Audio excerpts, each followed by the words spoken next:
Excuse me.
All right, morning everybody.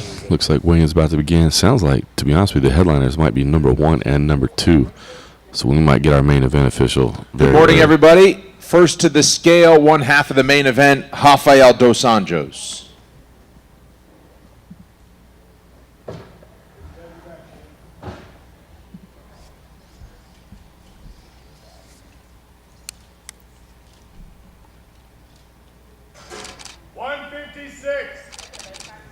£156, the official weight for Rafael dos Anjos. And next to the scale, his opponent in the main event, Rafael Fiziev.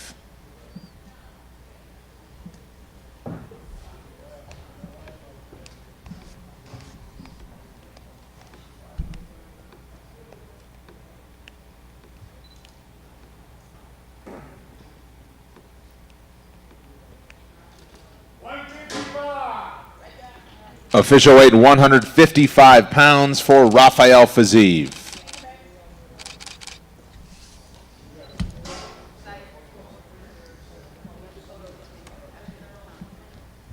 Next to the scale, Ayman Zahabi.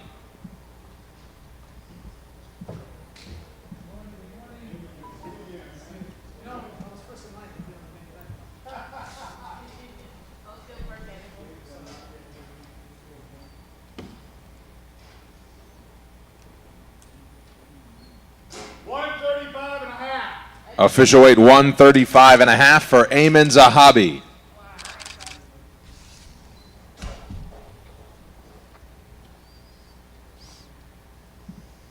Next to the scale, Said Yokub Kakramanov.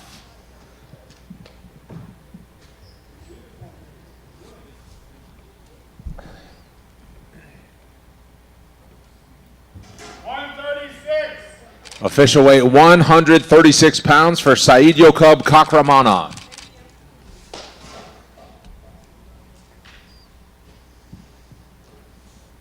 Next to the scale, Douglas Silva de Andrade.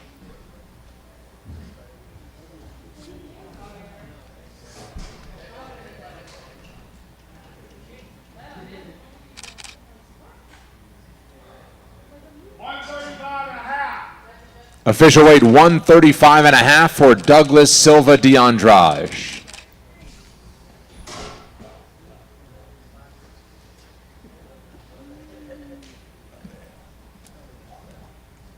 Next to the scale, Nina Nunes.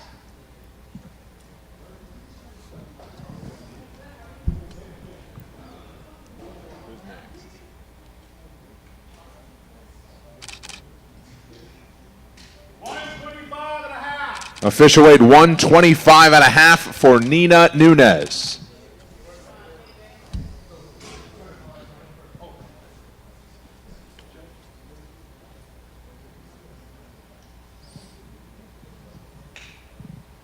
Next to the scale, Michael Johnson.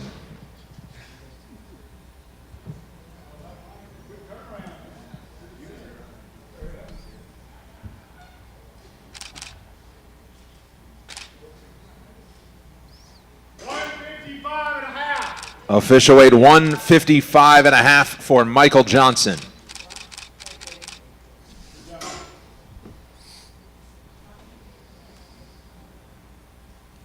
Next to the scale, Garrett Armfield.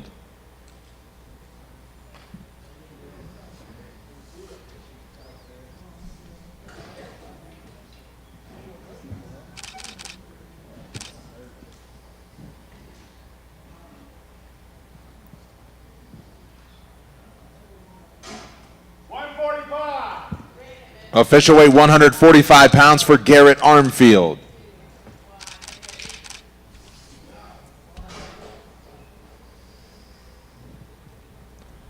Next to the scale, Antonina Shevchenko.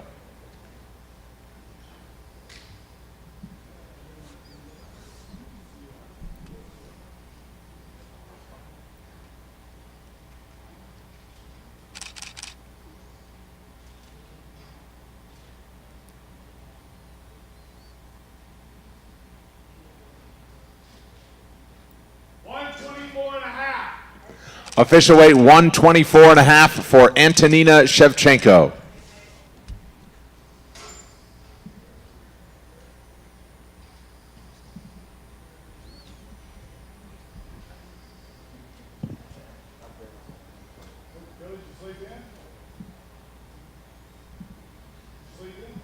Hey Billy. Hey Billy.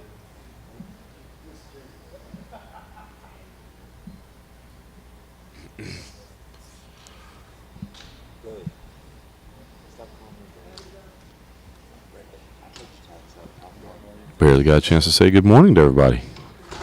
How's everybody doing? T-Bone in the house, I see you. Scott McCray here as always. Much appreciated. And a Rude in the house. And got our main event already official. Thomas, yeah, this is the new home right here, man. Make sure you're subscribed.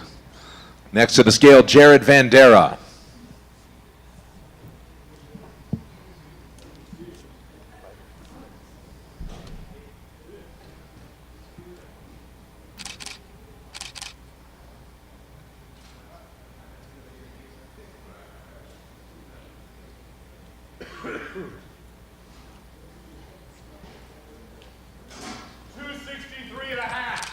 Official weight 263.5 for Jared Vandera.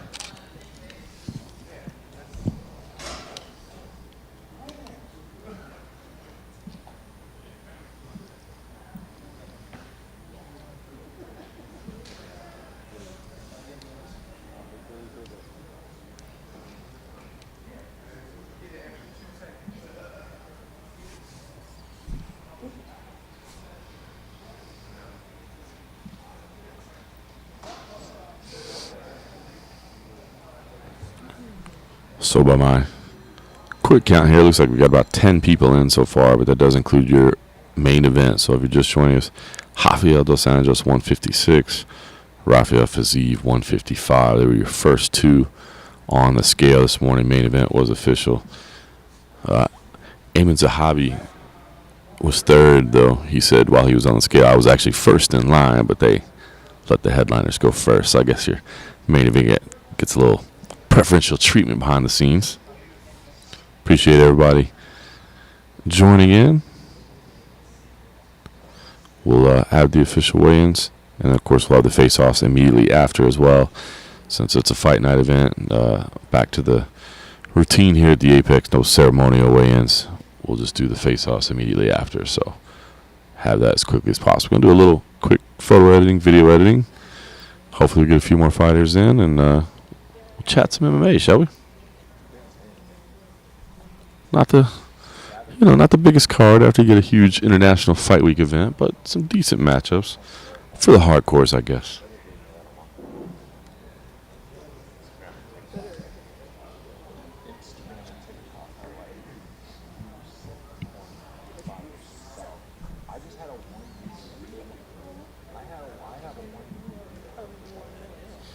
It's actually at 1.2. What? See, that's big. When I asked Bruce what time it was.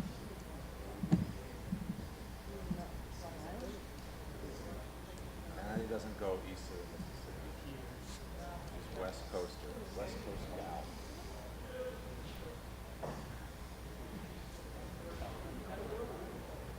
Hey, Billy.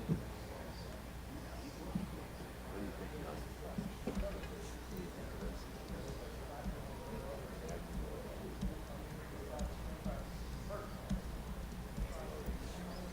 You still do same everything. Well, I got a new camera though. Check out my new. I gotta start doing more videos now that I have a sick camera. It's like I look like a real YouTube person. What I did last year a little bit, because I was like at home a lot of shows, is I started doing a prelim report. What a great idea. I started doing a prelim report. I was just talking about the players and my Oh, that looks good actually. It looks different than before.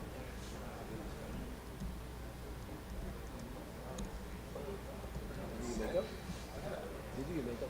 I just did a little bit. Yeah, this looks great. Teeth look great. Yeah, I saw a video. Actually, you look better here. The cover, eyebrows look good. Throw my head out. I was ready to say that. We'll get through this. He was with Johnny. What's with Charlie? What are you Charlie doing? I was gonna be like, video that fucker. I like where you're going with that. Who did that?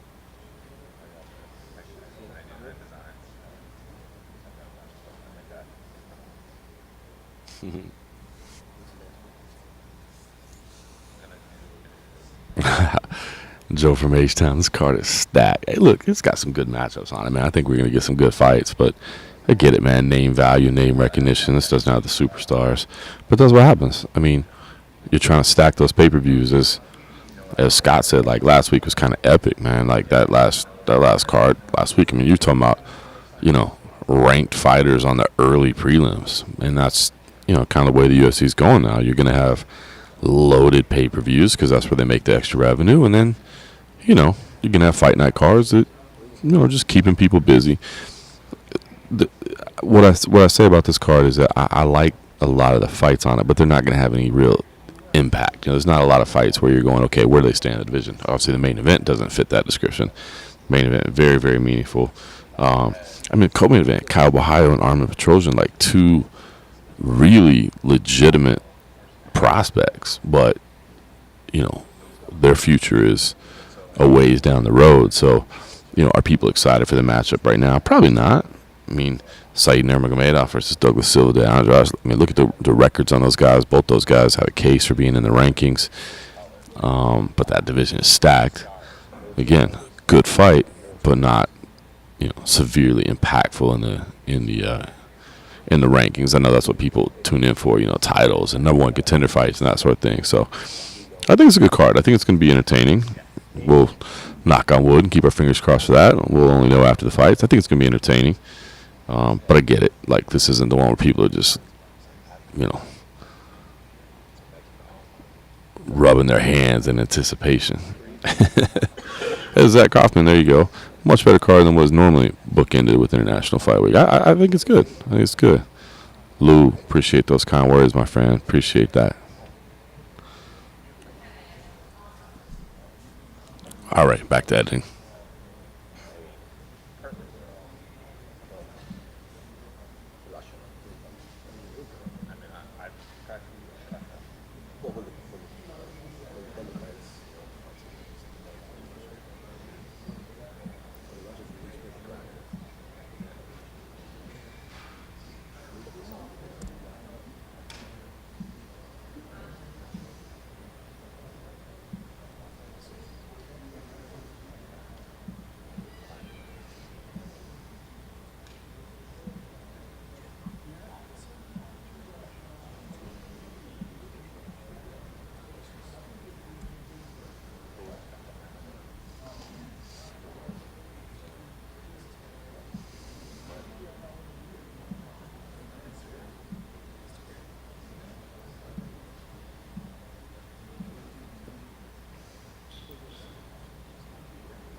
actually cool doing that. Great.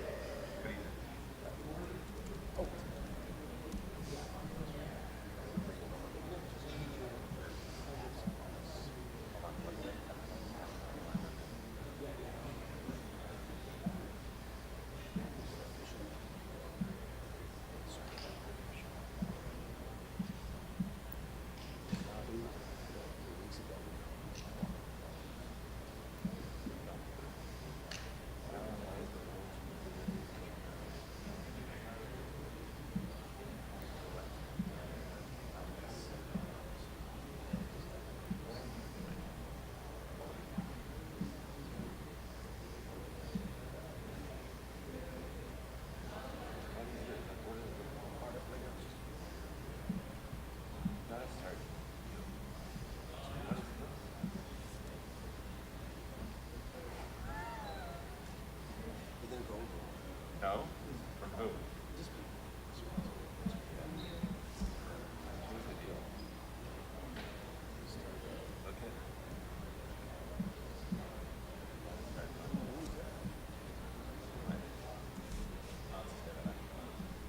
Whatever, the micro.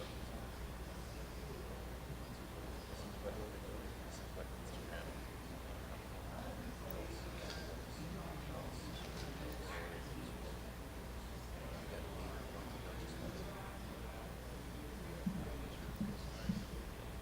That's all.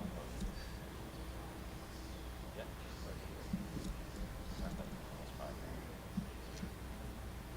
fine.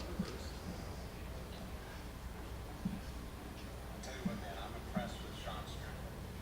He's a major problem. Quite the character, too. You see what he said in the press conference? No, I didn't see it. What did he say?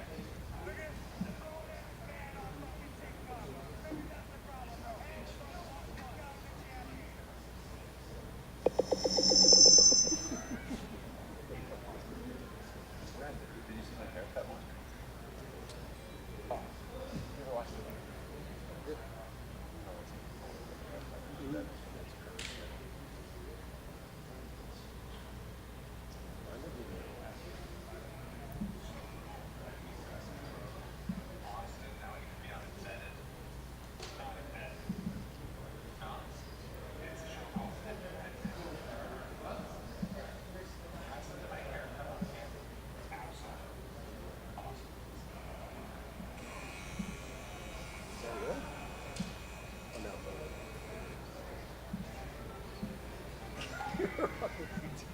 So you see the what did you just post about fucking Johnny?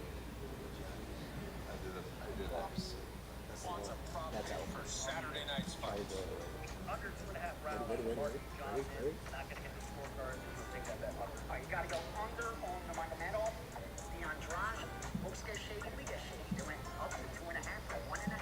Go under. Get their picks for the entire card only on the line. That's the one, dude. What? I didn't have.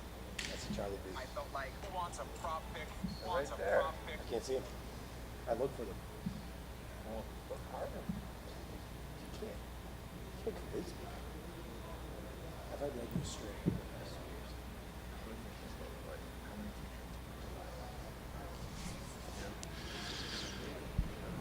2 years. Yeah, thanks, Kieran. Not starting my own venture, although I'm running running it solo for the time being. But yeah, UG been around 1998, I believe, was the original launch. But just taking over. Kieran, Chris, Gabe, kind enough to bring me on board. And it looks like we got some movement. So just as I started to chat, looks like we're going to get back to business.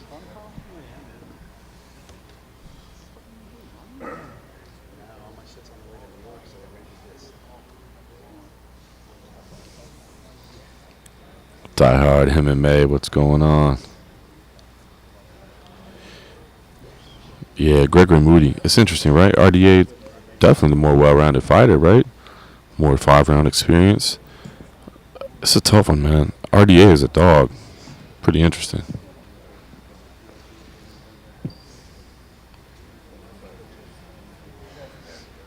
Dev the dude, what's good? I see you, Jose. Got Gotta get those. Gotta get those Red Sox. Thank you for subscribing, Dave. I appreciate you. Yeah, this is the new home.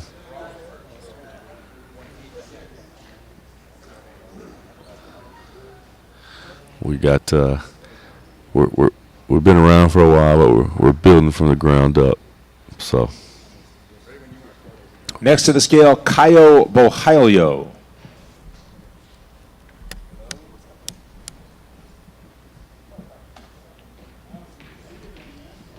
Who's next? Carl? Carl's next. Carl. Be a fan if they just bought their own sounding lighting. Sound and lights out of Nashville. 185 and a half. Official weight 185.5 for Caio Bohailio. Wagner, Spoolie, payback time. Woo!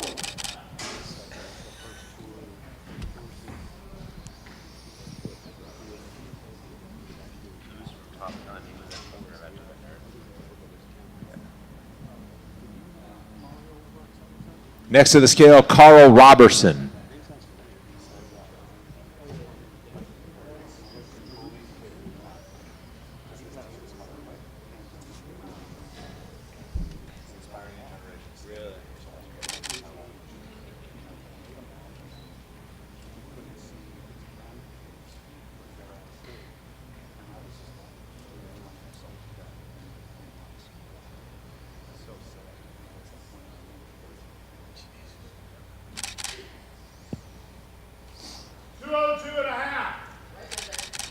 Official weight 202.5 for Carl Robertson.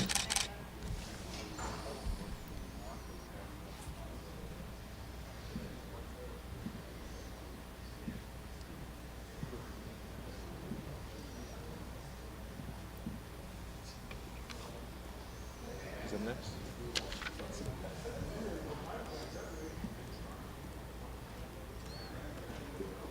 Jamie? Saeed? Yeah. What's up, Al? You doing, dude? Good, man. Tell me when he's ready.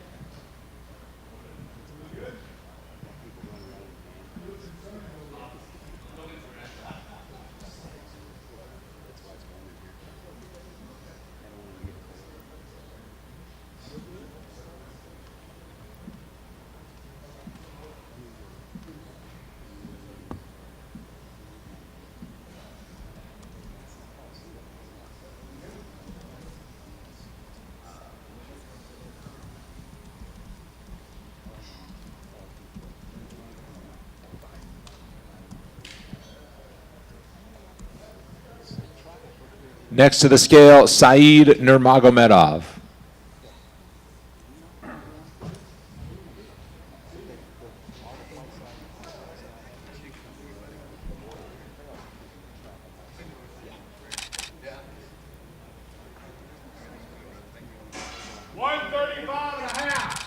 Official weight 135.5 for Saeed Nurmagomedov.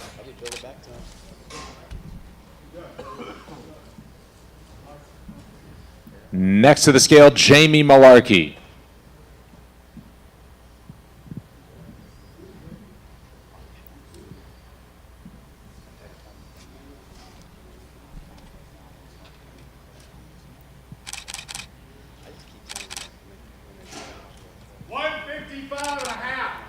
Official weight 155.5 for Jamie Malarkey.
That's the Joe from H-Town.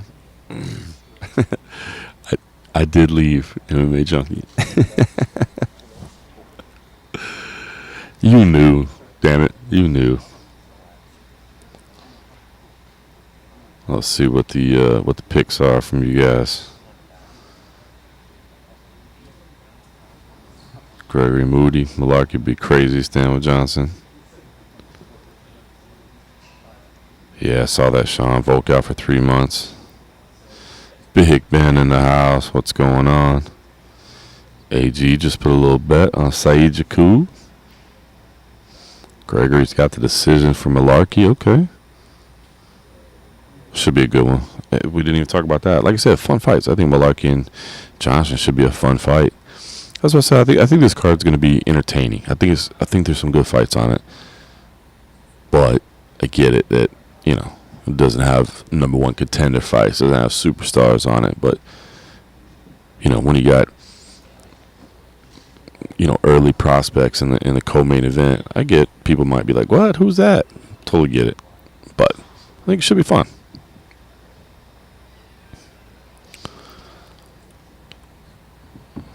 Dev, I appreciate you.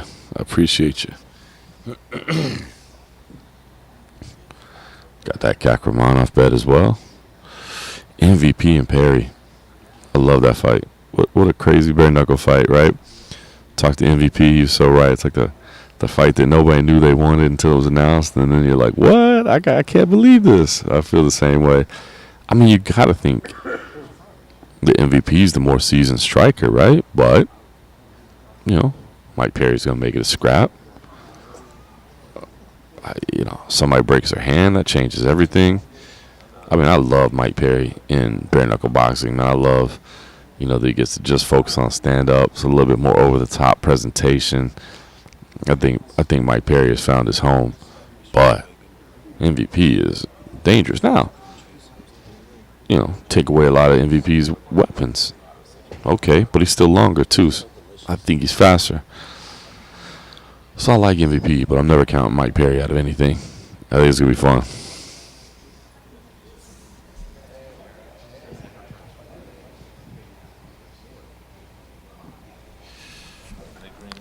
Tyler, I wouldn't say it was boring. I thought it was, you know, I didn't think it was a boring fight for Adesanya.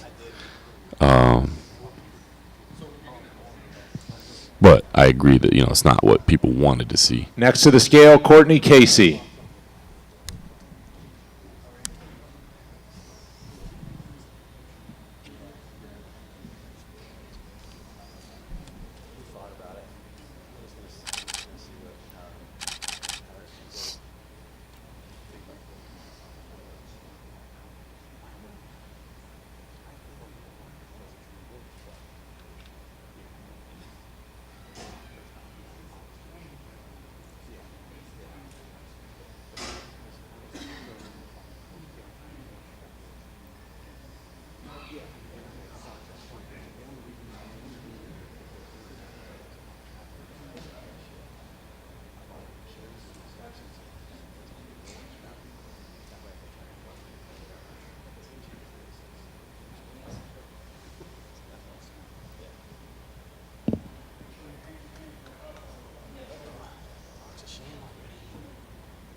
Official weight 126 pounds for Courtney Casey.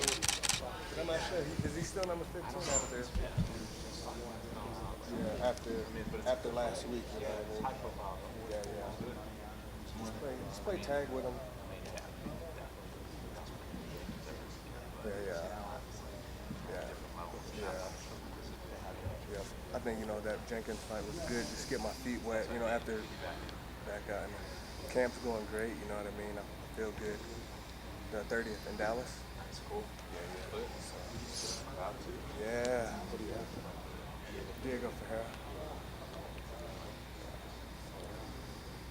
Just don't try to grapple. You know what I mean? Yeah, Izzy did better than Volk. Ooh, that's a fire take right there. Yeah, I mean, look, Izzy said it right. Not his best night, not his best performance. Kind of an off night, but I totally believe that, man. I agree with that. Like when you have a bad night and you still win, that's impressive. Like that's the mark of a champion. I said it for years about John Jones. The night that he beat Alexander Gustafsson the first time. Gustafsson pushed him for sure. It was clear that John Jones wasn't having a good night, but he dug deep. He found a way to win it. I mean, Izzy had a bad night, didn't even get tested. Just dominated. So not the most exciting fight. Technical, yes.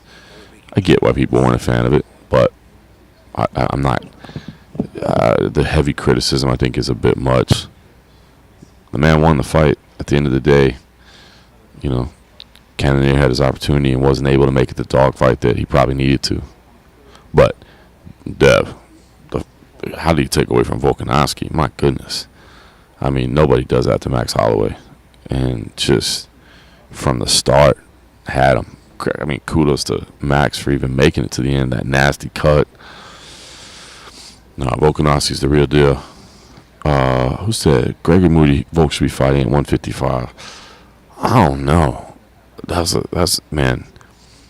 He's gonna be. I mean, I know he's used to being severely outsized no matter what, but my goodness, he's gonna be severely outsized at 155. So I mean, I like the fact that he wants to challenge himself and he wants to go for that champ status. He's earned it. The fact that he's beat the top contenders, the fact that he was willing to face Max Holloway a third time, he's earned whatever he wants. But there's some tough matchups at 155. So, but listen, he keeps proving it at 145. So maybe he'll prove it at 155 as well. So we're getting back to business.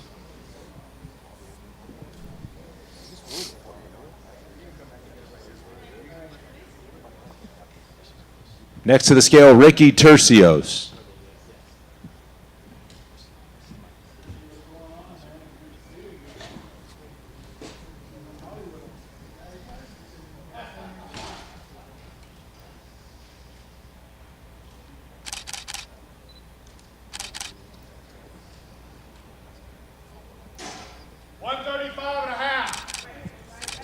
Official weight 135.5 for Ricky Tercios.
Ricky's awesome.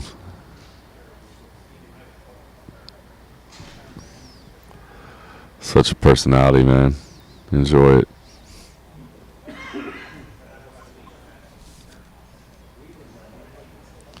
And that's a good fight, you know? Seeing as a hobby return, see what he's got. I mean, like I said, fun fights here.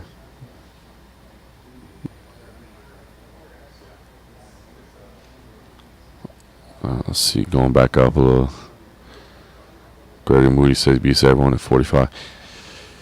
Yeah, I mean, listen, I don't see how you pick against Volkanovski at 45 right now. You look at what he's done. I guess to me, man, this goes way back in the day. Like, you know, even going back to like GSP should move up to challenge Anderson or whatever. You know, to me, the mark of greatness is not that you have to go to a different weight class to do it. Now, it's incredible when somebody does it. I'm not a huge fan of Champ just because we haven't seen anybody be a double champ and defend both belts and really done. To me, a mark of greatness is dominance over time. When you can, you know, rule a division for 5 years, 8 years, you know, defeating every contender. You know, you look at the rankings and 1 through 10, you've beat all of them. I mean, that to me is a mark of greatness. That to me is all-time stuff. Not, you know, even if Volkanovski moves up to 155, and let's say he wins the title, I mean, that would be an amazing accomplishment to move up. He'd be a champ. He'd beat the 155 champ, assuming there is one. He's not fighting for a vacant interim belt. But that'd be an amazing accomplishment. But then there's still a whole bunch of guys at 155 you haven't beat. Are you saying that you're better than all of them? Because you're the champ, but you didn't beat all of them to get there. Now, I'm not saying that he doesn't deserve that opportunity. He does. But to me, I like to see, and this is just me personally. I guess. I like to see dominance. I want to see every contender. You don't need to challenge yourself at a different weight class. You need to prove at your weight class there is not a human being on the earth that is capable of beating you. That to me is special. Gregory says legacy. I don't know. Like I said, you move up and you win a title. You beat one guy. Like, put it like this. George St. Pierre is the perfect example of this, right? Is George St. Pierre an all-time great? Absolutely, he's an all-time great because he dominated the welterweight division. Now, yes, technically he's a two-division champion, but do you really count him among the greatest middleweights of all time? Or do you just say, here's a guy who moved up and beat Michael Bisping one night? See, to me, you know, Conor McGregor, you can make the argument. I mean, that iconic imagery, 2 belts, one on each shoulder in Madison Square Garden. My goodness, what a night. I mean, and that performance, I mean, a lot of people, one of the greatest title performances of all time, the way he, you know, beat Eddie Alvarez, unbelievable. But do you consider him one of the greatest lightweights of all time? You can't, can you? So that's where I see.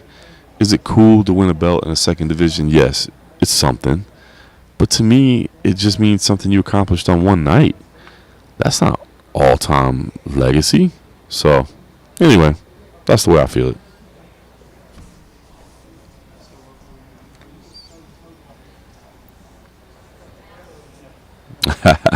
Sorry, Scott, I got going there for a second.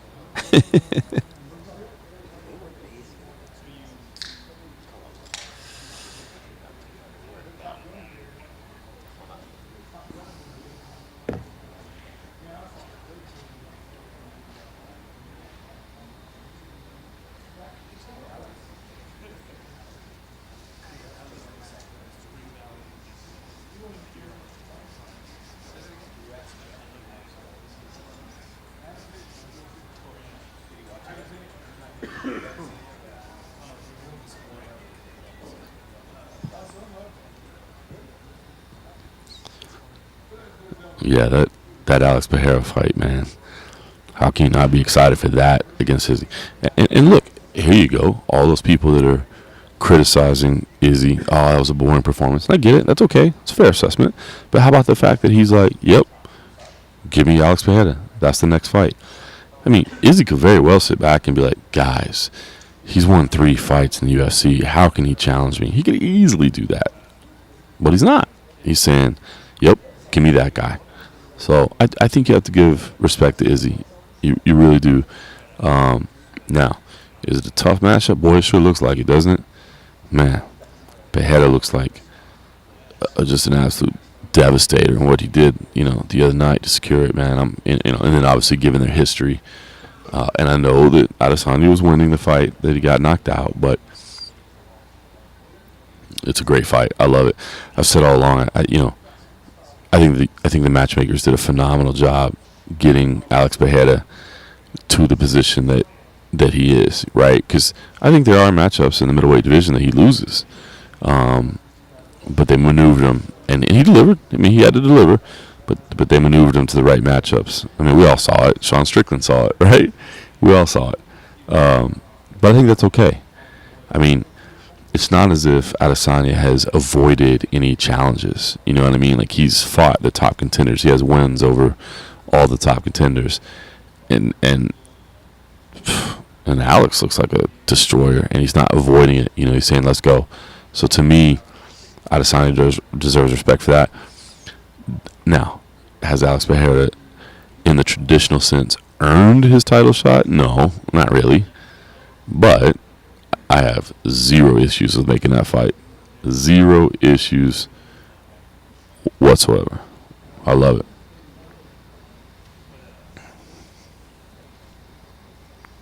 What's up, Justin H?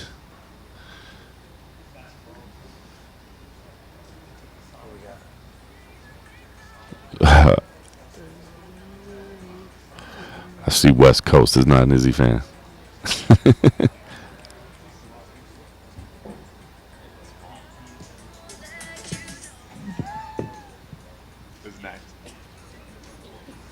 All right, back to action. Trying to help you.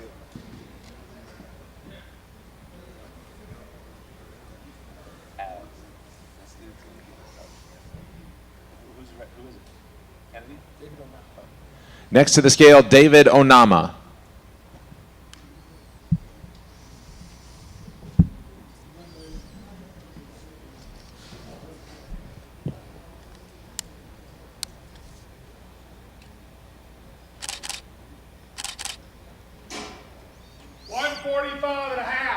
Official weight 145.5 for David Onama.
Yeah. I'm not working tomorrow, but tomorrow I can go there. Glove dog? That's why I'll call you.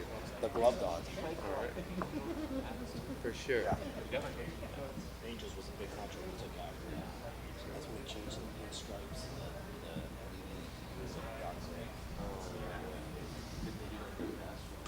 yes, they're disgusting. The profile.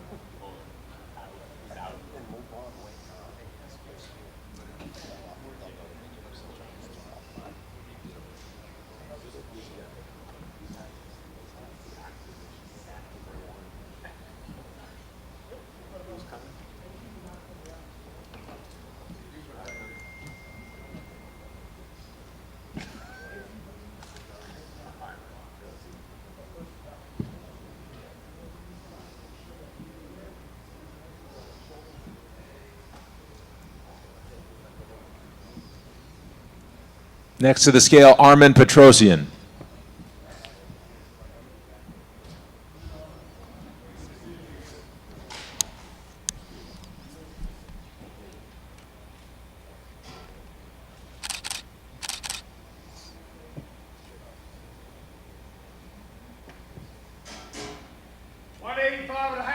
Official weight 185.5 for Armen Petrosian.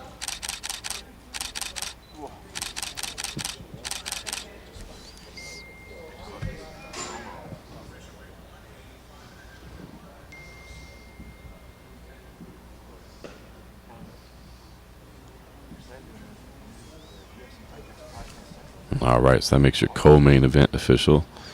Main card still just waiting on Chase Sherman and Cynthia Calvillo.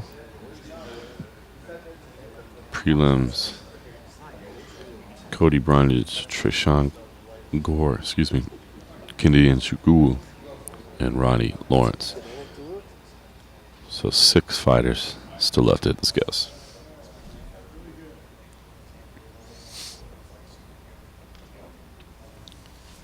If you want to see the full results, head over to mixedmartialarts.com and you can get the updated results there.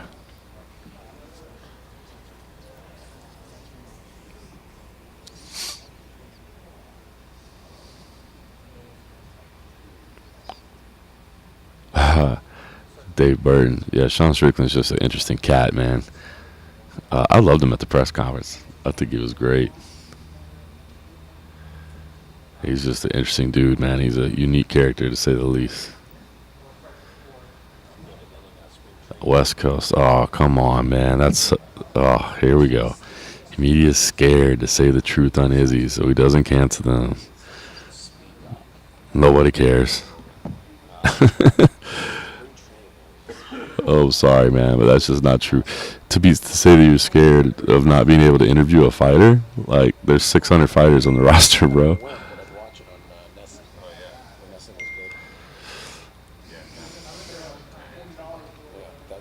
Yeah, MJ did weigh in, Dev. Zach, chat is always fun. Yes, sir. Slowly building it. We're just a small little startup company, but we're getting there.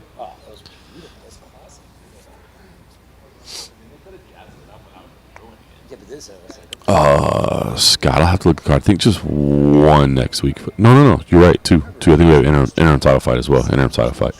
But yeah, we got CFFC has 2 cards in July, so busy July. Looking forward to it, man. Zach, yeah. And then we go right back in August. Got to get that done today.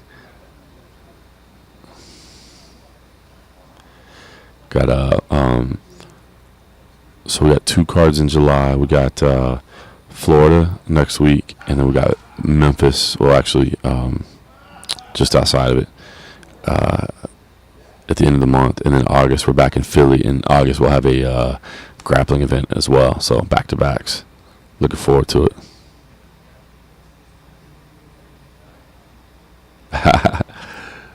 Kieran, appreciate you. Freedom, come on. Is that supposed to be funny? Because that's not funny.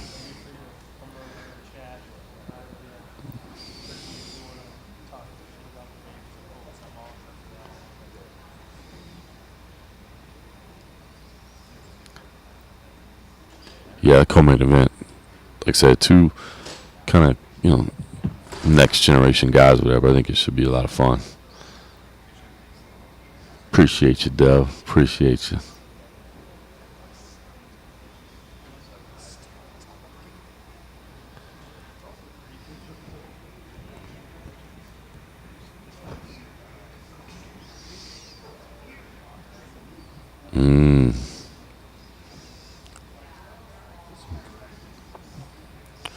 Young Dre, can't argue.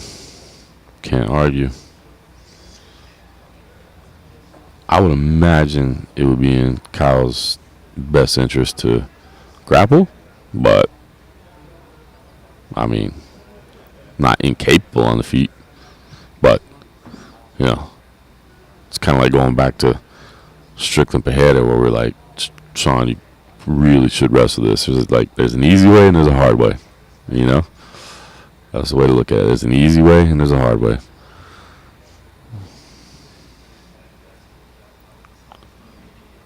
Dev, I like MJ in that fight too.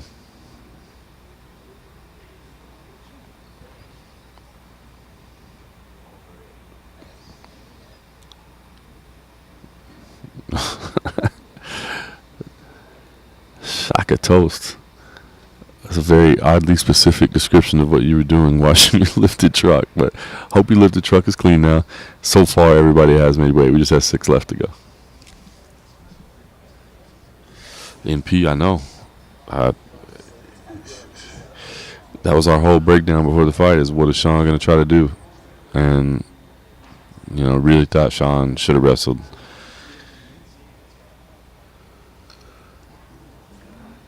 But he did not. And unfortunately paid the price for it. Kieran Taylor with the accurate update there. Thank you.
Remember when sports were used to try to get this whole thing together?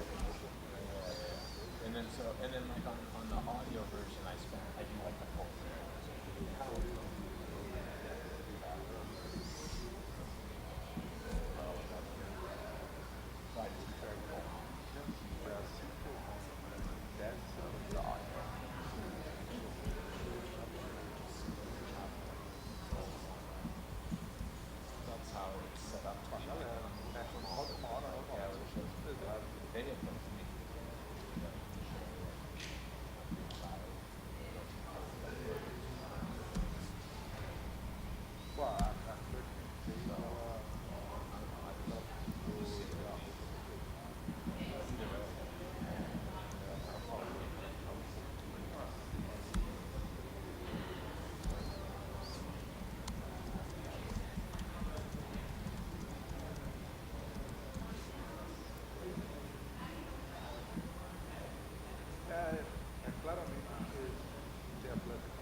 All right, let's see. Get back to it. Sorry, I had to do a little editing in the background. BB, this main event, go the distance. I think it could. Or a late finish. I don't see this stopping early. It's a good fight. I like. Fiziev's the real deal. He's so exciting to watch. He's fun to watch. But man, this idea with RDA as the underdog, I kind of like RDA at underdog money. Dave, no, I didn't get heated. It was just annoying, to be honest with you. Actually, if you watched the first time, I laughed because I thought it was pretty funny. So I was kind of into it. I was like, all right, cool, that's hilarious. Okay, all right, I get it. But then it was like, okay, so we're gonna keep doing this. So then it just got annoying, to be honest.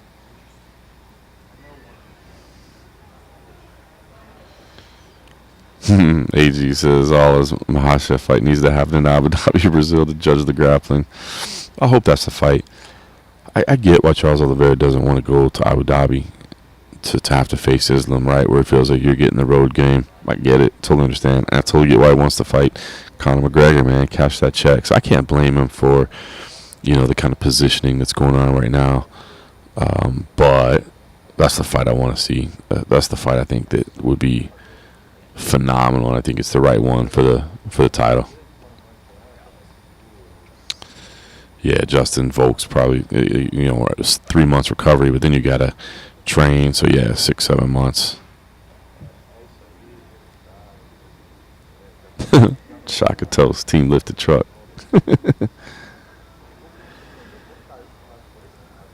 Yeah, West Coast, come on, man. That's not funny, dog. It's just not.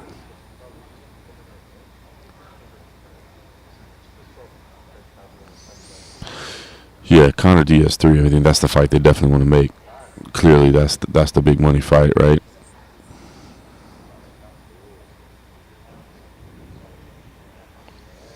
West Coast has RDA all day. I like RDA at underdog, man. I really do.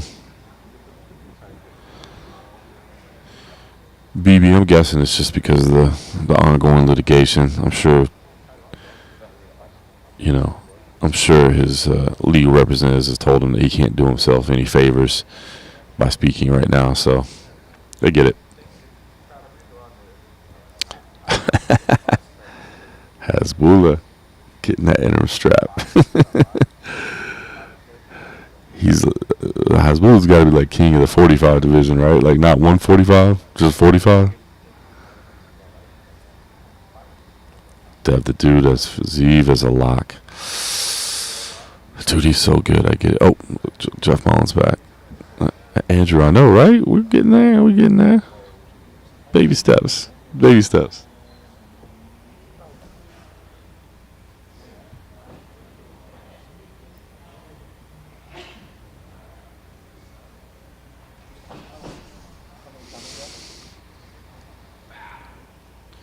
Okay, I thought we were getting back to action. I guess we're not.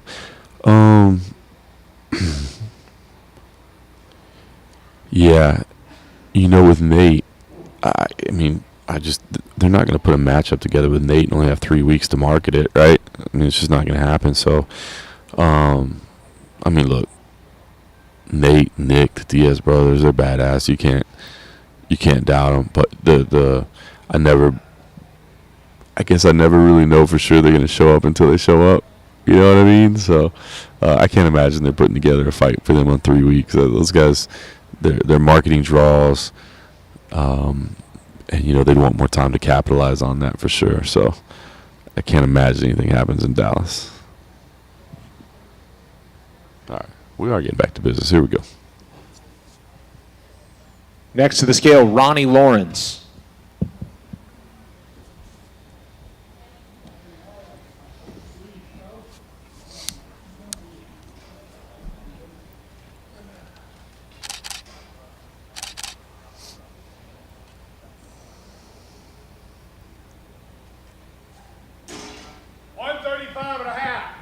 Official weight 135.5 for Ronnie Lawrence.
T-Bone, what's going on?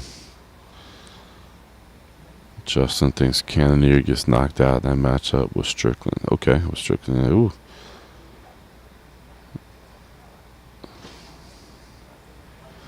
It's a good. It would make a lot of sense, right? Those two guys. Timing would be right. Coming off losses. It's good. It's a good matchup. Manson versus Curtis.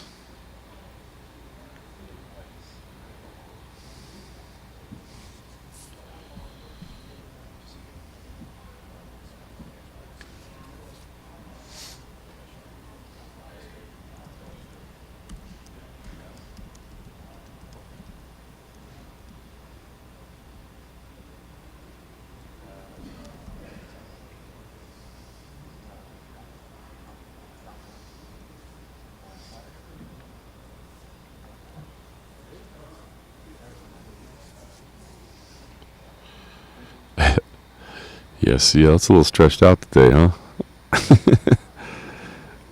T-Bone, me? No.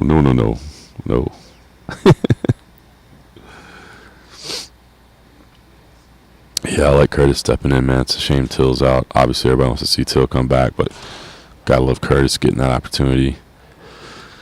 I mean, how cool for him.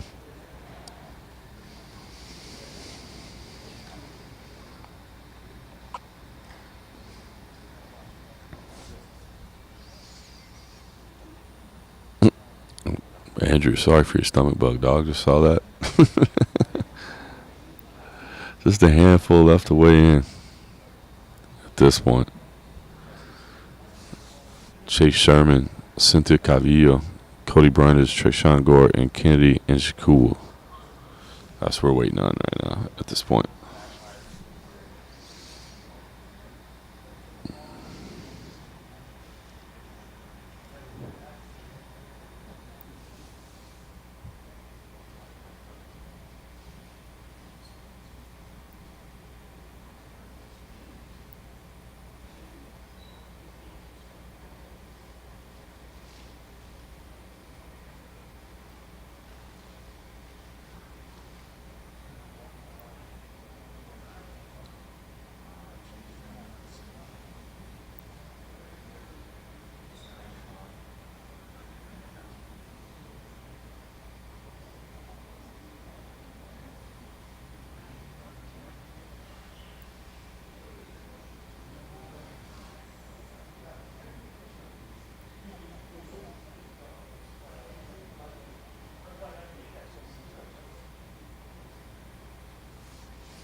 Ooh, God, I love that fight. Love that fight.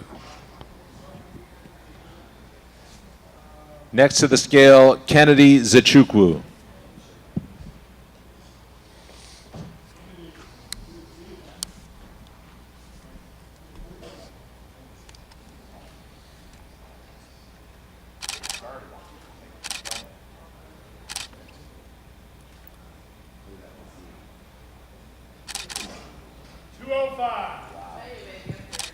Official weight 205 pounds for Kennedy Nzechukwu.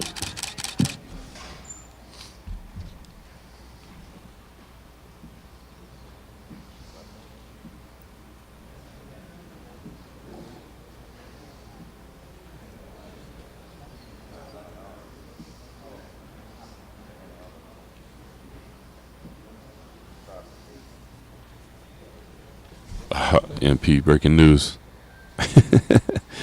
Breaking news. Oh, BB, I appreciate you. T-Bone says, are you a fan of any other sports? Yes, but not to the level that I am of MMA, just because I don't have time to watch other stuff. But, like, I grew up in Dallas, so I grew up a fan of, like, the Mavericks. You know, my dad had season tickets for a couple years, so I got to go to some Mavs games when I was a kid. Obviously, the Cowboys in Texas, football's religion, so you got to grow up watching that. The Rangers, I went to some Rangers games. I was there for Nolan Ryan's 5,000th strikeout. So yeah, man, I grew up playing baseball, basketball, soccer. So yeah, man, I'm a fan of ton of sports, man. But team sports I don't watch nearly. MMA has taken over my life. So if you're like, hey, what do you think about the wide receiver situation in the Cowboys this year? I'd be like, bro, I don't even know.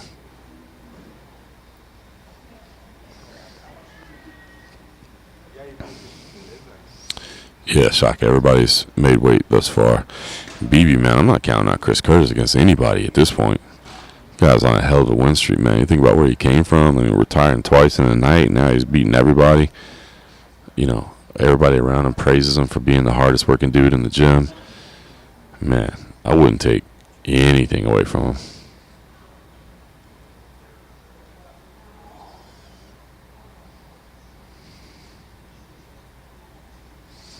Yeah, T-Bone Nolan was a man.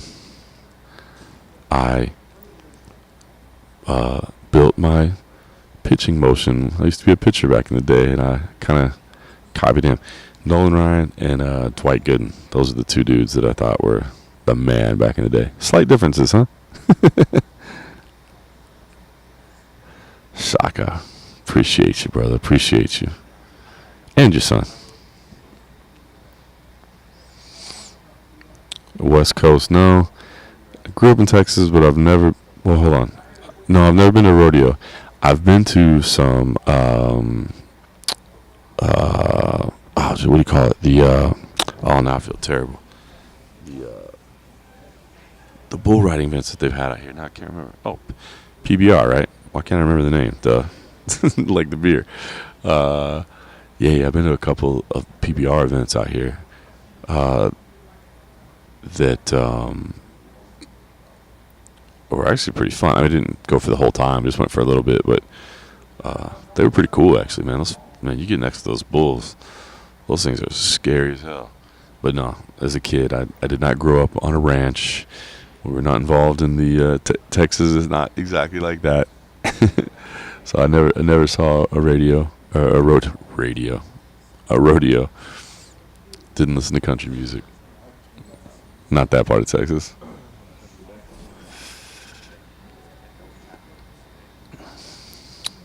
Chris Curtis, the new Cinderella man. Yeah, T-Bone. There you go. If you're watching official weigh-ins, you know you're not watching a lot of other sports. Cross Key says, "Will Rafael be able to fight for the title next few months? Is it jiu-jitsu better than Charles?" I have to say no on both, and respectfully no. There's just too many names right now, to be honest with you, that are kind of lined up, and I like the fact that RDA is talking about that. Like, hey man, I'd love to be in a title next, but I don't see it happening. But I mean, look, he is number 7 in the ranking, so it's not like he's unranked and talking crazy. But I just feel like that Makhachev matchup is the one. Islam is the most deserving, I think, right now. That's the fight that needs to be made. Conor, of course, Charles is talking about it because that's the money fight, no question. So I just don't see RDA getting in there unless, look, I mean, maybe for whatever reason the timeline was right and they want to do it in Brazil. I don't know. I just don't see it likely. It's not impossible, but I don't see it as likely. Now, is his jiu-jitsu better? Look, RDA is legit everywhere. But I just feel like Charles' jiu-jitsu is the best in the division, right? I mean, dude, his submission game is insane. So, does that mean that RDA couldn't stay safe against him? Like, yeah, is RDA's jiu-jitsu good enough that he could stay out of submissions? Probably, maybe. But Charles Oliveira's submission game is just on another level. It's just, and the thing that I always say about Charles that's amazing is it's not like he has, like a lot of people have like one go-to move where you're like, oh, can't let him get on your back, or don't let him get on your leg. That's cool. But like, I feel like Charles has every submission. He doesn't have one trouble spot. Just everywhere is a trouble spot. So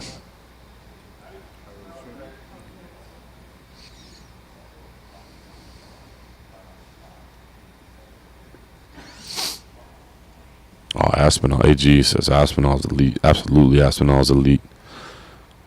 This next fight, though, this next fight's a tough one for him. This was the one matchup that I felt like was probably the most challenging for him in the division, and he's taking it on. So I respect him. I love this fight. I can't wait to see it. But I agree. Aspinall absolutely deserves to be talked among the elite in the division right now. But this next test is going to be a tough one for him.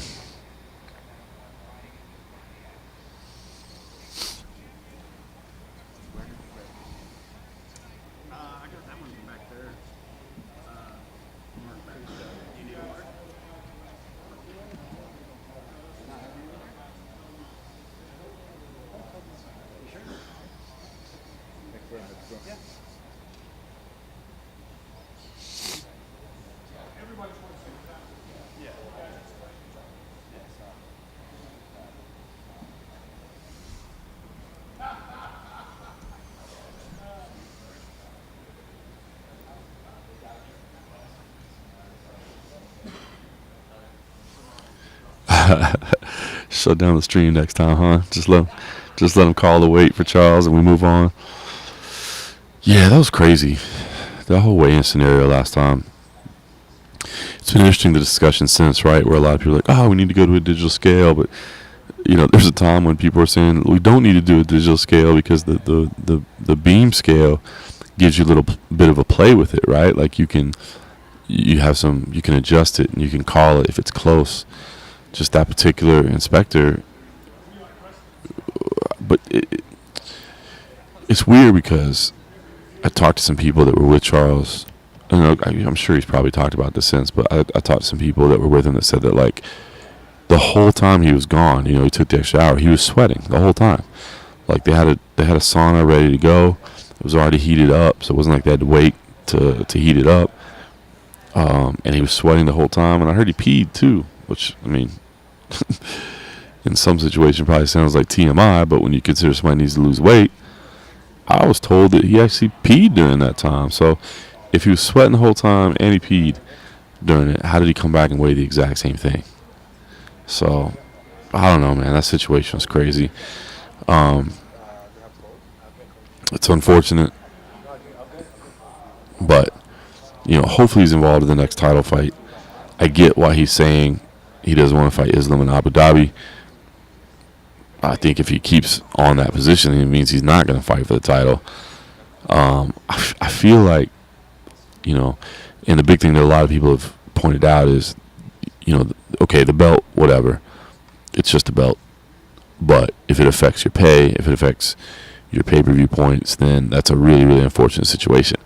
I feel like the UFC would try, or at least be willing to negotiate with him on that if he takes whatever fight they offer. Now, granted, he may say, well, I don't need to take whatever fight they offer. But, I mean, it's not as if Islam isn't the fight that most people believe is the rightful next title fight. So it's not as like they're asking you to fight somebody that makes no damn sense whatsoever. So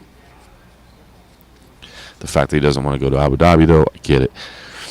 It's just he's in an unfortunate position now. I feel like if they say, hey, we need you to fight Islam in Abu Dhabi, you say, okay, I'll take that fight. However, I still need my pay-per-view points that I was going to get. You guys know I made weight, or should have. You guys know it was a weird situation. Don't hold me on a technicality. I feel like you could easily come to the table and say that. Like, yes, I'm not champ, but we all know I'm the champ. Look at what I did in my last fight. My popularity is at an all-time high. It seems like it was a technical issue. If what I was told is true, you could easily, the UFC would know that. You could say, look, I sweated, I peed in that extra hour. Like, I know I made weight. I don't know what happened to that scale. But I still need you to give me my money, and I'll take that fight against Islam. I have a feeling the UFC would do that. But if you're saying, I know that's the fight that you guys want to make, but I don't want to take that fight. I want another fight, but you still owe me pay-per-view money. Then it starts getting, that's when the negotiations start getting a little tougher. So we'll see how it plays out.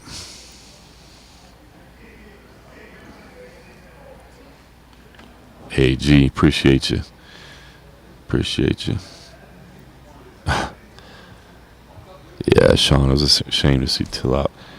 Drew's picks. If you want to head on over to mixedmartialarts.com, you can see, but let me check here. Waiting on Chase Sherman, Cynthia Calvillo, Cody Brundage, Trishawn Gore. So 4 fighters left to weigh in at this point. Jessica Andrade, Manon Fiorot. That's a good fight. That's a good fight. I feel like Manon is the real deal. I know a lot of people are high on her and her rise up. I am too. Andrade, though, legit in several weight classes. A great fight. What's up, man? Good, good. Talk to the people. Talking to the people. Oscar Willis, Mac Life, Hot Tea, coming over here, make it in. Didn't see you made it in. Did you come in late or? No, I got it. Yeah. 8:54. Yeah. Got your workout in this morning? Yes. Full or partial? Partial. Could have been full, but I kept leaving. Yeah, he's down for one. You had to go home and pick up stuff? That's funny. Is Kenny back tomorrow? Yeah. I think he's traveling today. Where did he go? He went to go see family. Tennessee area, I believe. Lucky for some. What's that? Lucky for some. Yeah. Yeah, he had to change his dates, I think, because originally he was going to take off like during fight week, but Where are you next week? I'm going to do CFFC next week in Florida. Then I'm going to do the one press conference in LA, do a day trip there following week. Who's that for? What's that? Who's They're doing, so Shatri's going to be there, Rich Franklin, the Amazon people, DJ. They're finalizing the list. It's actually pretty big. It's, I can send you the thing. It's actually pretty good when it's Wednesday. The only thing is it's going to be Wednesday night. I think they said like 5 o'clock or 6 o'clock. Oh, yeah. No, you're going to London Car. Yeah. Well, they never did. Vitor never did fight for them, did he? Go in the bathroom. I don't know. You go fast. I don't know. But yeah, so. That'd be cool, though. Yeah, do that. And then following week, Dallas. Well, I'll do Dallas and Memphis in that week. This week off to Dallas. San Diego. San Diego, which I think I'm going to go to Masvidal show, actually. Oh, right. Has he stopped doing these yet? I don't know. And then we have CFSC the end of the month in August. It's kind of wild that you managed to, not wild, but it's cool that you managed to keep the schedule as busy outside of the UFC, you know? Yeah. Different stuff. Yeah. Does it feel different? Oh, yeah. Does it feel like, without sounding like a wanker, like you're more of a big deal because they're more grateful to have you there? I wouldn't say that, but it's just, yeah. It's not even that part of it. I mean, because like the UFC even treats me good, you know what I mean? But like, it's just the other stuff that I enjoy not dealing with anymore. Yeah. We're supposed to be getting worse and worse, I feel like. Oh, fuck, sorry, I'm muted. Yeah, like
Oh, dude, in July, dude. So you'll get to experience. So it's funny, like when I first moved out here, people are like, "How do you deal with it?" I'm like, "Do you know where you are?" Like, dude, it's because it'll be like maybe like high 90s, but it'll be humid.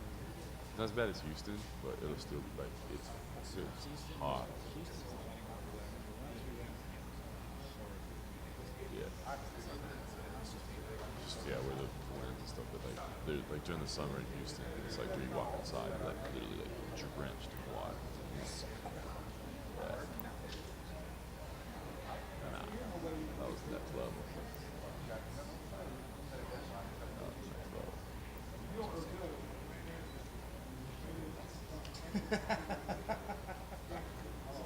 Yeah, I had. It's. I mean, I may. We'll see. But I might. It just depends what's going on.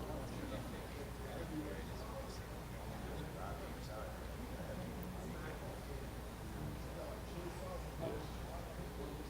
So, but this is so long.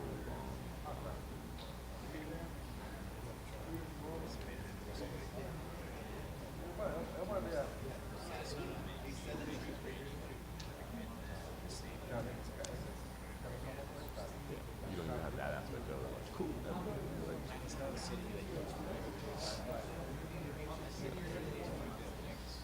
Yeah. But like Singapore, if I'd never been there, like, maybe I wouldn't have. It's like,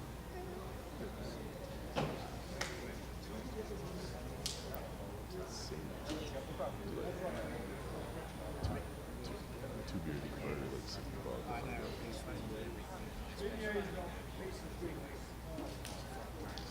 So there's places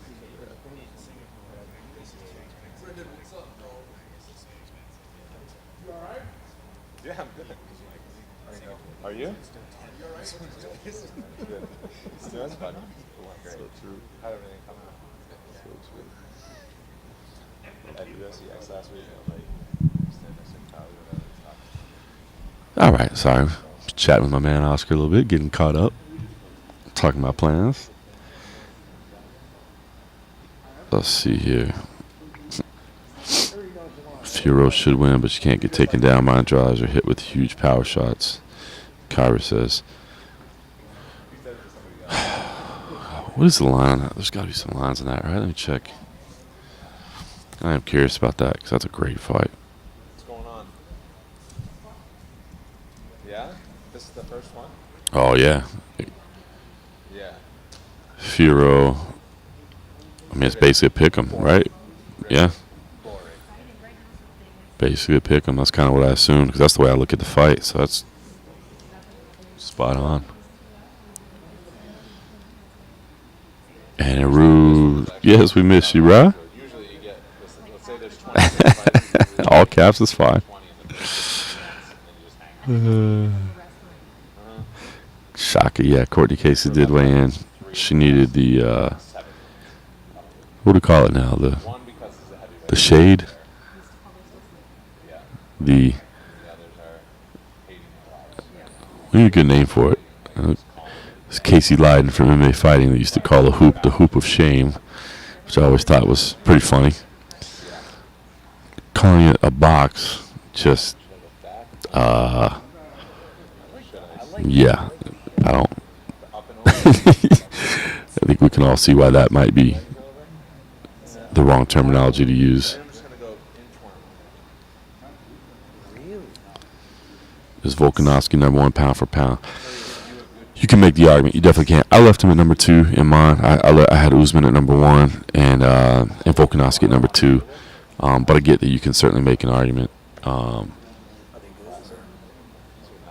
What he's done is unbelievable, man. 22 in a row. Like, come on, man. I don't care who you're fighting. That's pretty incredible. So, interview with Saeed made me a big believer. Nice.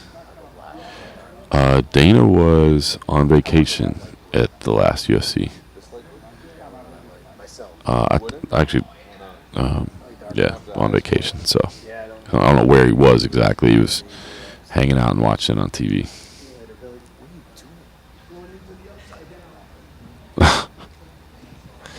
Scott McCray. crate, Manon Fiorot by second round KO. I know Scott's been a big supporter of Fiorot for a long time. I am too. I think she's the real deal. I think she's the real deal, but this is the one. This is the moment you find out if we're right or not. This is the test. Shawnee calls it the Karate Kid shower.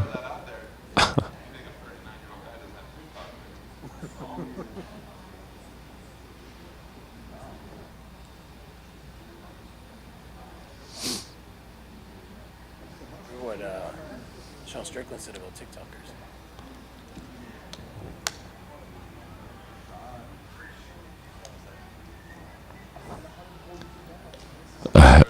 Yeah, T-Bone, I was a little surprised he wasn't there for sure. Andrew, yeah, main event was the first two on the scale, so they're locked in. If you want to check my Twitter if you want, check my Twitter and you can see the highlights of just those two if you want. That's all up there. But nobody likes your other stuff. Internship, not quite there yet. We're working on it. We're doing some stuff behind the scenes. I'd love to have some interns at some point. But there's just a lot of things for us to get done. Ooh, Scott says, definitely. She beats Anjos. She's ready for bullet. Whew. I like it.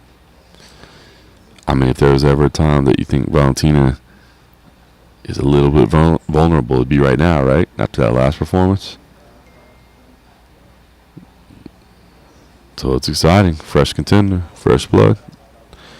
I see Jeff Mullen making his way to the scale here, so looks like we'll see how many more of these Final Four we can get.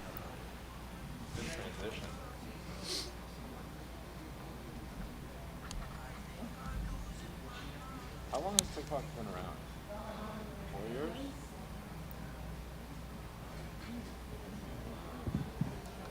As a tease, I thought we were getting back. A little bit. I haven't learned anything new of it, so I like the things that have a lot of play-by-plays. That was a tease. Let's get four. Let's go. You ready? Yeah, right? Jeff, he said, when I grow up, I want to have a piano YouTube channel. I said, we don't have to wait till you grow up. Let's start do it now. Yeah, so he's got a 6-year-old piano YouTube channel. Next to the scale, Chase Sherman.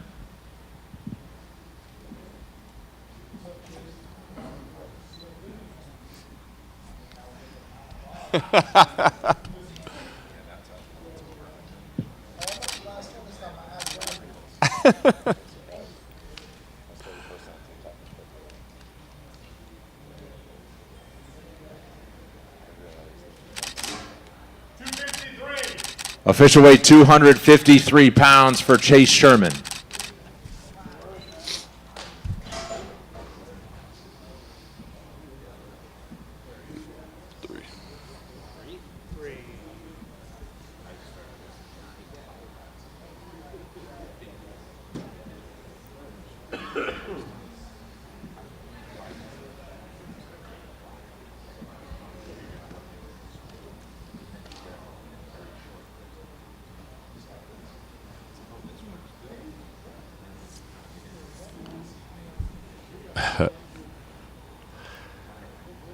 Jeff Mullen saying what we're all thinking. Oh, you slept in this morning, Chase. That's pretty funny. Hey, the MMA Roadshow in the house. Cold coffee. Making his way back to Las Vegas today, I believe.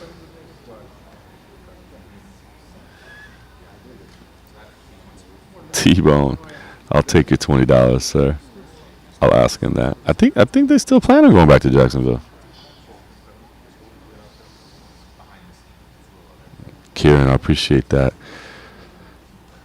Still trying to build some revenue deals, have some budget. So we got a lot of stuff to do behind the scenes. But I appreciate that, Kieran.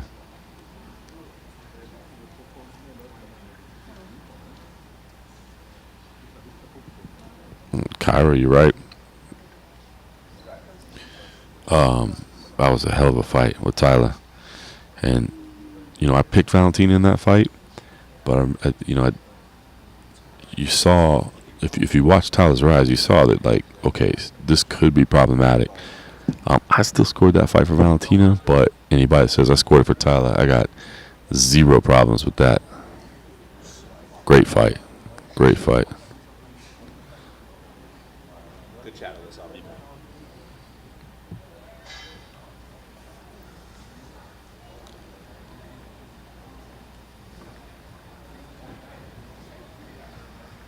Kieran, I appreciate that.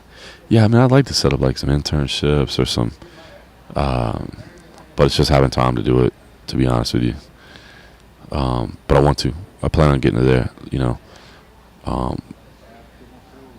just to give people an opportunity to showcase their stuff, to be able to offer any advice I can, just from my experience. Not that I consider myself any type of expert on anything or whatever, but just to be able to share my experiences and what I've learned over the years. Like, I'd love to be able to help people with that. I got some ideas.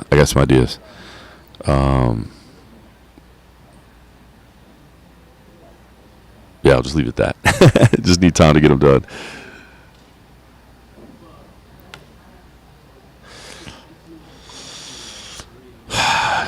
Yeah. And the move to flyweight. Number one, I think, the weight cut she doesn't love down to strawweight. But I think, honestly, like, Jessica's just that girl. She wants to fight everybody. You know what I mean? She wants to fight everybody. Like, what's the toughest fight you can give me? I'll take it. Because she said that all along. She's been like, I'll fight strawweight, flyweight, bantamweight. She'll take anything. I think she knows that A, that helps build her legacy. B, that helps make her valuable to the company. C, it allows her to take fights more frequently when she's fighting up, because she doesn't have to worry about the cuts. So she's just that kind of fighter.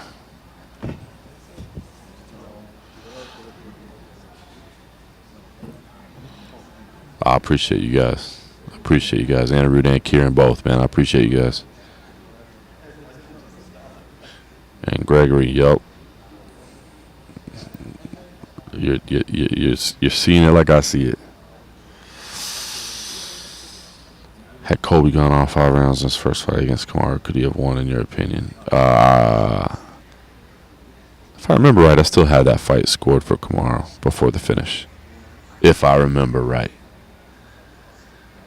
But no disrespect to Colby, despite, whatever has happened between us, I will never disrespect that man as a fighter. Phenomenal, and has pushed Usman. Has absolutely pushed Usman. Deserves everything, man. Hard-working dude. To be honest, it's funny. I actually like Colby. We did have a good relationship. I don't know what happened, to be honest with you, 100%. Like, I literally don't know what happened, but I've actually always really liked Colby a lot behind the scenes. He's a good dude.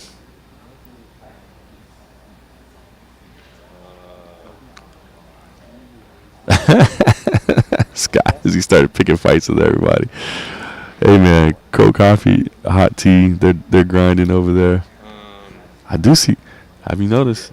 I see a lot. If you look on Oscar Willis's social media feed, you see a lot of sparring footage going on now, man. He's gonna fight. Oscar's gonna fight at the end of it. Cold Coffee is not intending to fight at the end of the training, which I totally get.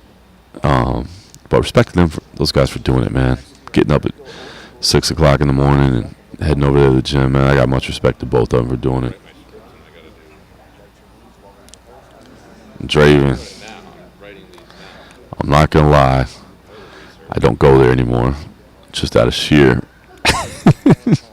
just out of, just to prove a point, I guess. But I appreciate that, man. I appreciate that. Yeah. The hub, Gregory. I like it. That's it. It's kind of what I want to do. This is exactly what I want to do. Michael, I will say that I don't like the stuff. I don't like the shenanigans. We'll say. Yeah, but you can't take away from the dude. You got to separate the two, the fighter and the personality. You have to separate the two. Colby as a fighter, I just don't think you can take away from him. The shtick, not a big fan of. The stuff about, Jorge as a deadbeat dad, and I don't know, man. To me, leave family out of it, leave race out of it, leave religion out of it. Race, religion, family. Those are the things that we don't need to hear about. Like, I'll be honest. Like, I've been a big fan of the rise of Danny Sabatello. Like, that dude is hilarious to me, and he talks so much shit, but it's just like, you suck and I'm gonna beat you up. Like, I don't know, man. It's funny to me. Whereas, the stuff that gets kind of dark, like, I'll be honest, like, I didn't love all the Habib and Conor build up, man. I didn't like that either. Like, it just got too much, man. It's not fun to me.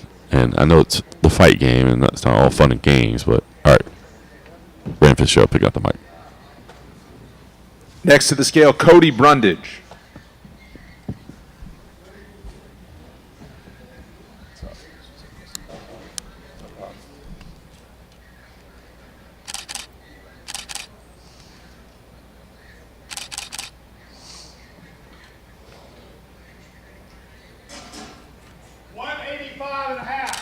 Official weight 185.5 for Cody Brundage.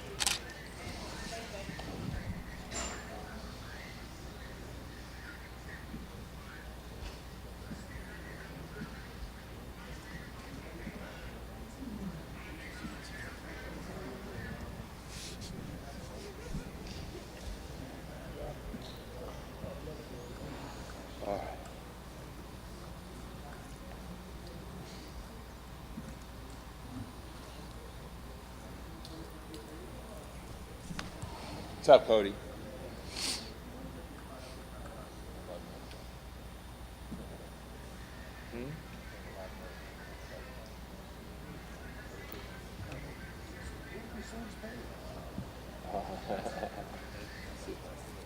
I thought we were going to get these final ones knocked out, but not quite. Scott McCrate. Cold coffee is a street legend. Michael Penn's at CFFC next Thursday night. Next Thursday night. So next week we got 2 shows in July. Next week we'll be in Florida, and then at the end of the month we'll be in the Memphis area. 2 subscribers, mom and dad. But I appreciate the question. I love doing CFFC commentary. It's actually a huge reason I left MMA Junkie. They just weren't supportive of my commentary ambitions, which was frustrating. Gregory, glad to help out, my man. Appreciate you. Kieran, thank you, bro. MP is Cold Coffee, the Asian guy from All Star. No, Cold Coffee is Kenny Hathaway.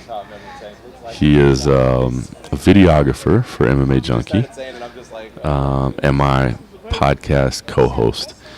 And he was given that name by the legendary Burt Watson. And Cold Coffee used to work for the UFC, so back when Burt was still around, he gave him the nickname Cold Coffee. And as anybody that was here during the Burt Watson era knows, once Burt gives you a nickname, that's your name. That's your name. He gives you a nickname, and you keep it. So even post-Burt and post-UFC, we love calling the man Cold Coffee.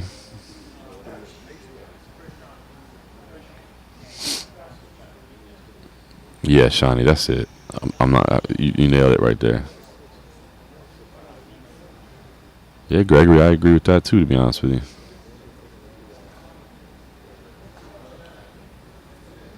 LFA, keep an eye on the main event, Kieran said. 5-0, 5 kills versus 8-1, including a 3-man, 1-night tournament. Next to the scale, Trayshawn Gore.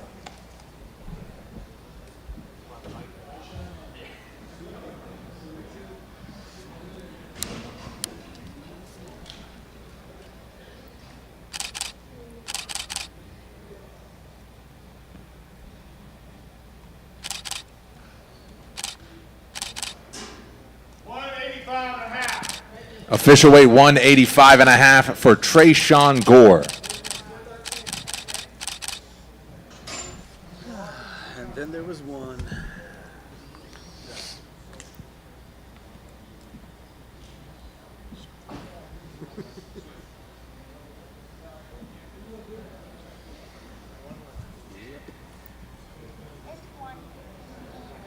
Left about 10 minutes.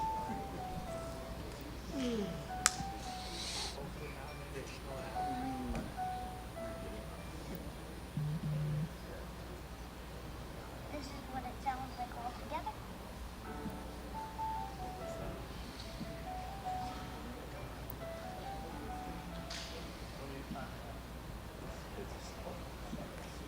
This one is neat.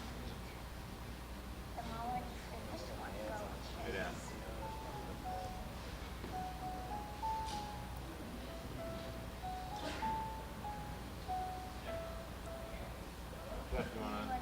Jeff, you want some more piano tutorial? Is this it?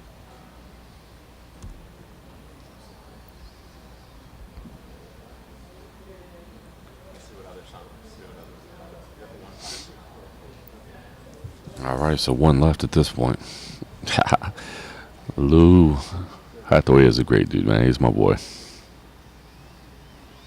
We rolling. Yeah.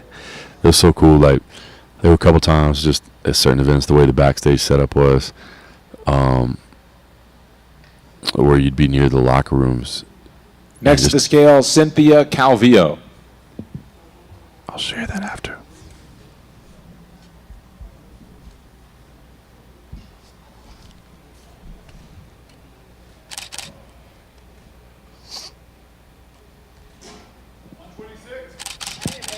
Official weight 126 pounds for Cynthia Calvillo.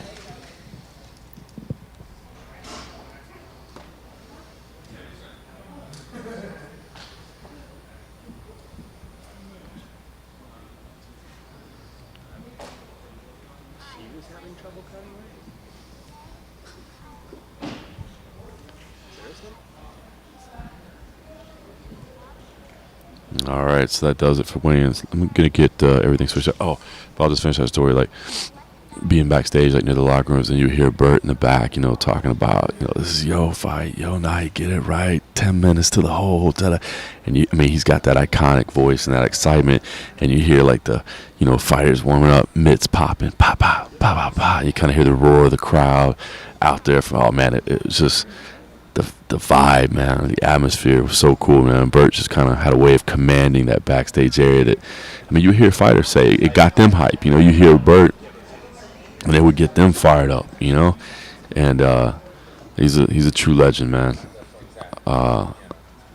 True legend. All right, I'm gonna get the lens switched out. So in a second, anybody that hasn't joined us before, you'll see the picture drop. Because I just have to change that lens. And I'm sure there's a much more professional way to do that. I could probably roll in a screen or something, but come on, man, we just doing it. So it'll just go dark for a second while I switch lenses, because I got to switch to a wider lens for the face-offs, because as you can see, it's a little bit too narrow for the face-offs since I'm not manning it, because I'm shooting photos too, and I worry it's going to be out of shot. So probably more explanation than necessary. Anyway, what I'm saying is I'm going to walk away. I'm going to go switch the lenses. Screen will go dark for a second, but the stream will stay up.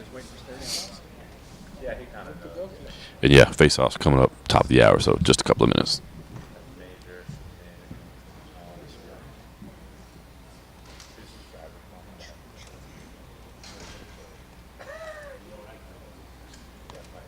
That's right. What happened on mine? I don't know. Mine's kind of stalled out, but I'm not worried about that. Do it quick.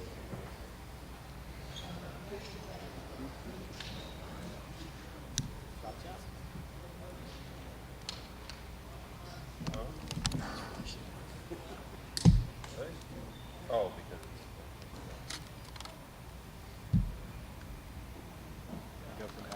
many microphones and not enough console to way too much console and not enough.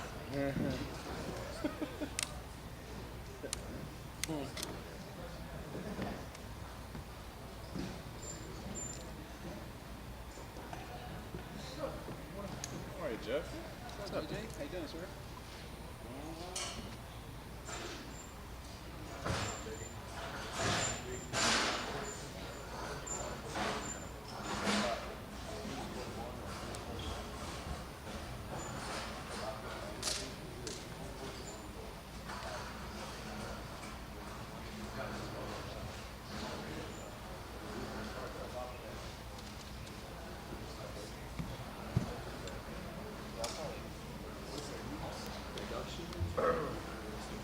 Live production. Live production. So there's a post production over at the HQ, and I'm live production. And we're back. I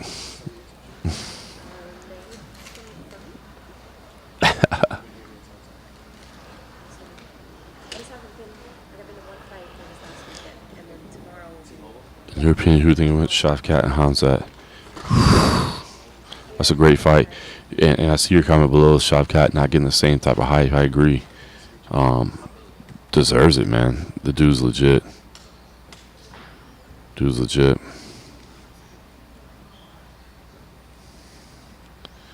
Cold coffee in the house.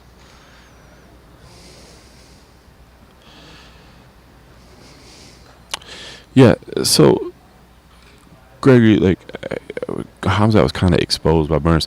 I like what Flip says here. He exposed the fact that he's on an elite level, not just a guy, like how he looked. I think that's a great thing, right? Like to say he was exposed. Oh wait, hold on, I gotta move the screen thing.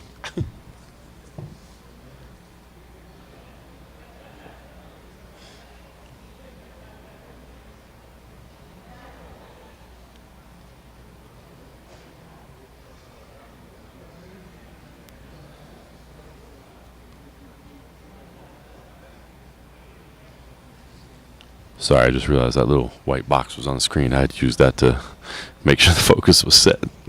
Yeah, here we go. See, this is me going through it.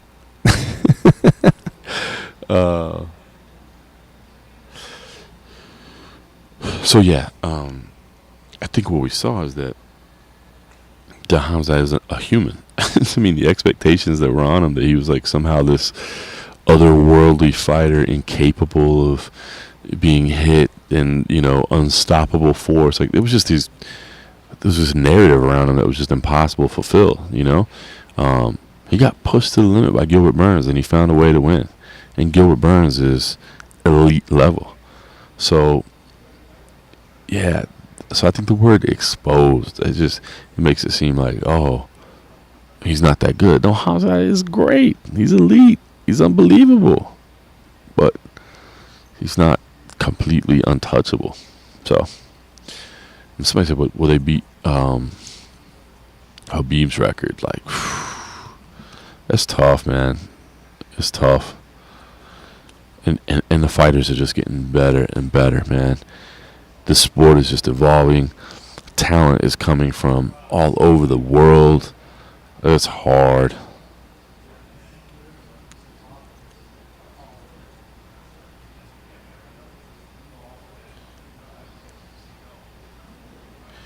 T-Bone, what do you think about Izzy's walkout?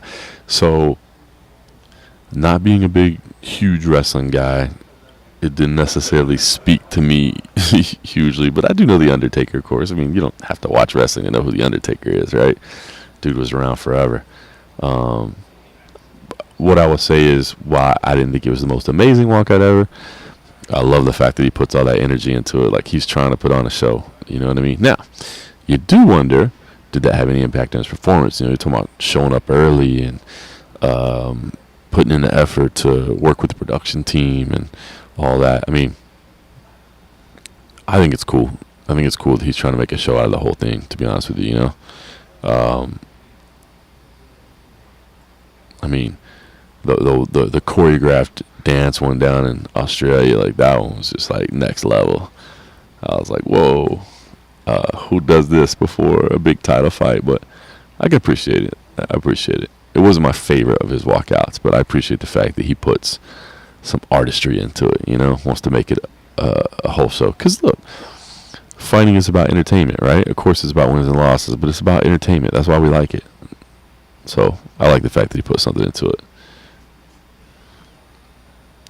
Yeah, 243. That was the best one.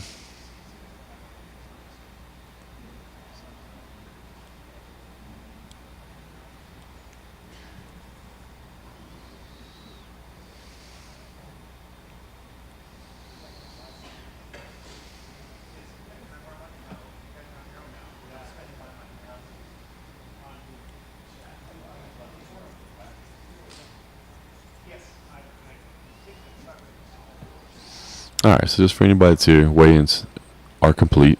If you're just tuning in for any reason, waiting for the face-offs, which should start at pretty much any moment now. So we'll have those face-offs here as well, and then fights are tomorrow.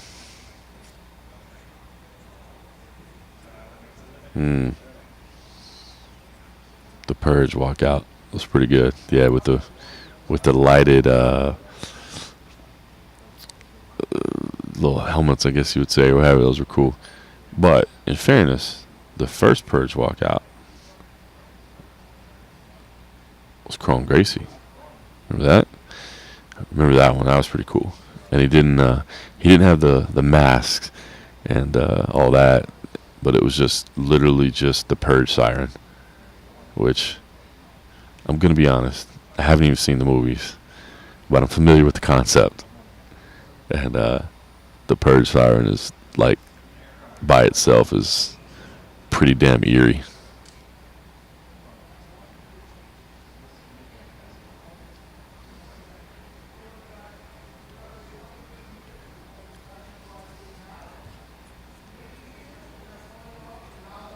All right, sounds like they're getting lined up. Well, I'm going to go move over into position. Yeah, Frankie's walkouts back in the day were always fun. I mean, he still does them. At least now they know for sure they got to run. So I'm going to go get myself into position. Sounds like we'll be getting started here very, very soon.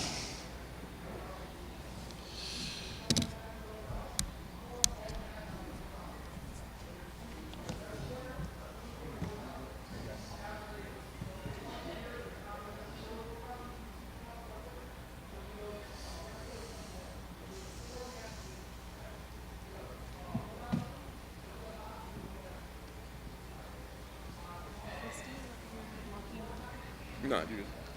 You look good. Thanks. No worries.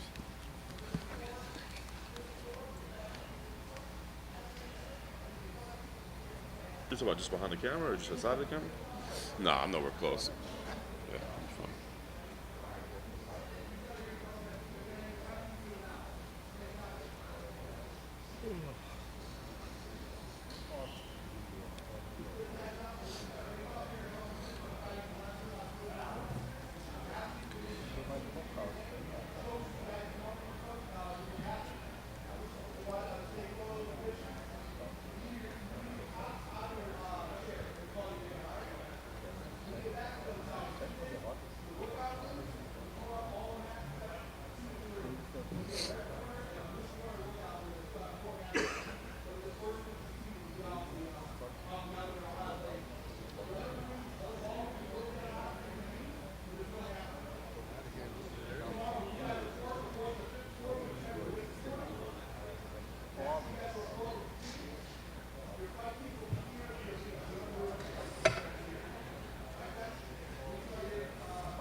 just taking it right. Yeah, but like, cool.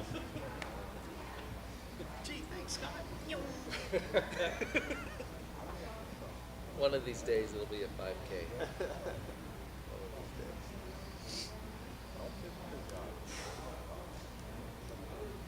This was a long drawn out one. Yeah. Right to the end. There weren't that many people in the beginning. Yeah, it was a good 3-4. Hung out to the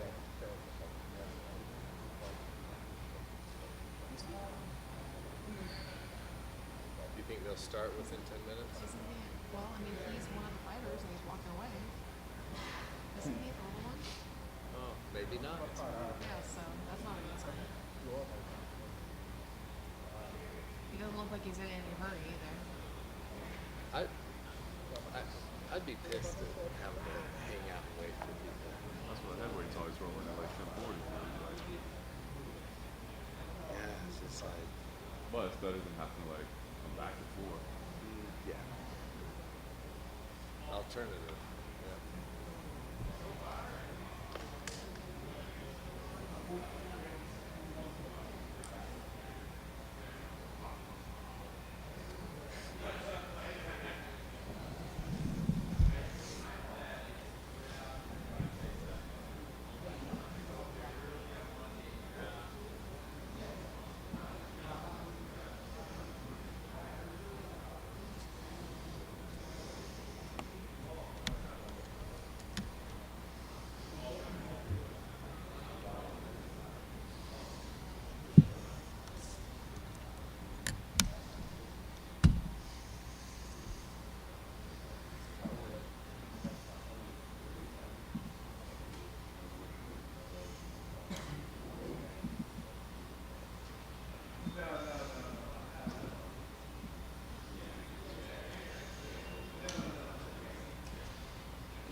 Especially if you're lower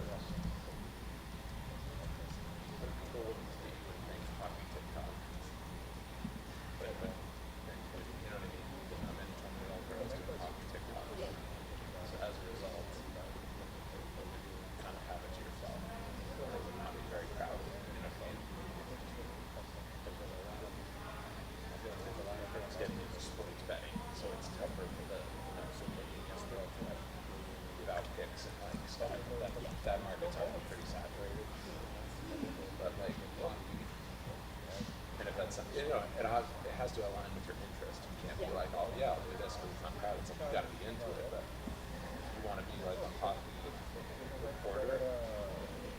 Good first step might be to start a hobby TikTok because the way the jobs go these days, like, so you get 1,000 followers or whatever, but you're doing like 90, 20-second hot everything, any piece of news that comes out, you're just giving whatever. You at least know how TikTok works pretty well. Then like, Golden Knights will be like, yeah, come on our TikTok, or something, you know what I mean? Or like, come be our TikTok reporter, you know? That's how jobs are like, that's how talent is. They just go Charlie, Charlie Arnold. She's our reporter this week. She's in the Megan O'Leary role. Right. She was in Sports Center Snapchat. ESPN. Now I don't know. She's listed. Why she got that? She has like 300,000 followers on Instagram. So it's like social media success, jobs. You have to think of it that way too. Traditional way is if you have a big job, then social media will grow. But you can also think of it as just like, if I grow my social media, then big companies will, I'll have proof that I can do this well. And they want young eyeballs. You know what I mean? So I always tell, I'm telling young people now, just like, obviously, TikToks and stuff. Think about, like I tell Morgan upstairs, she wants to be like a reporter. Just like on social media, like get a TikTok and then post your own show 30 seconds at a time. Like come up with one subject that you can make a comment on, whatever, 15, 20 seconds, whatever. They're getting sad at first, nobody's watching, whatever, figure it out, But it's a good way to grow. I just reached out to Philippines. Yeah, good. They're hiring a video producer. I'd love for you guys to teach me. That's a good way in too. Minor league sports. Minor league sports, you don't even have to leave home. It's like one step away from the Golden Knights.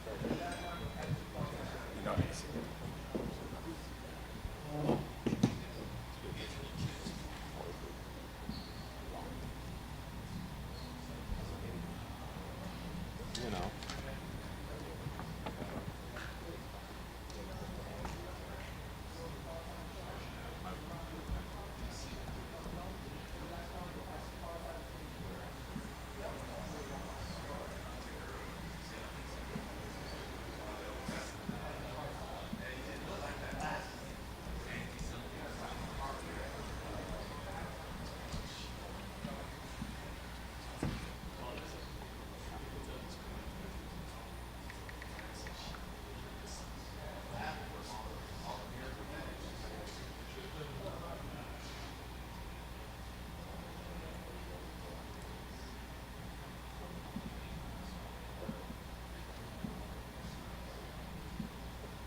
Morning, everybody. Sean Shelby will take the stage, and we will stare these fighters down. Prelims are on ESPN. It starts with a bantamweight matchup. First, Saeed Yokub Kakramanov takes on Ronnie Lawrence.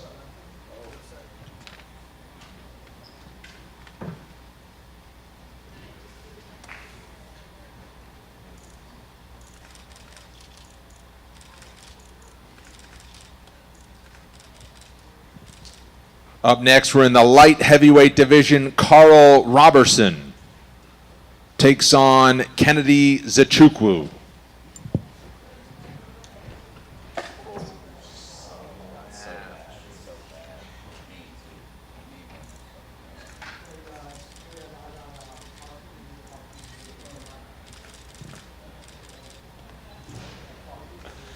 Up next, we're at featherweight. Garrett Armfield takes on David Onama.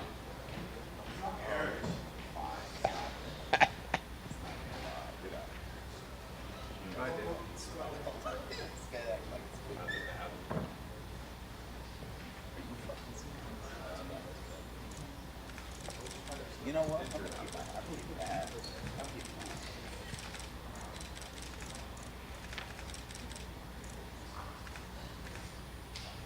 Up next, we're in the middleweight division. Trayshawn Gore takes on Cody Brundage.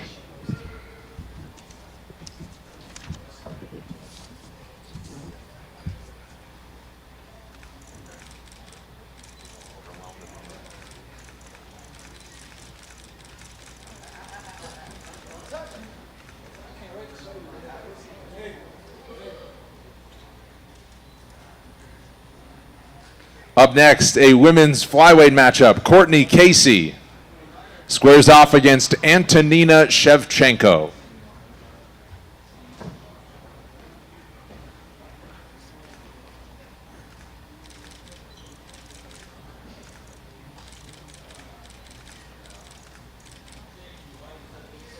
And our featured prelim is in the bantamweight division. Ricky Tercios takes on Ayman Zahabi.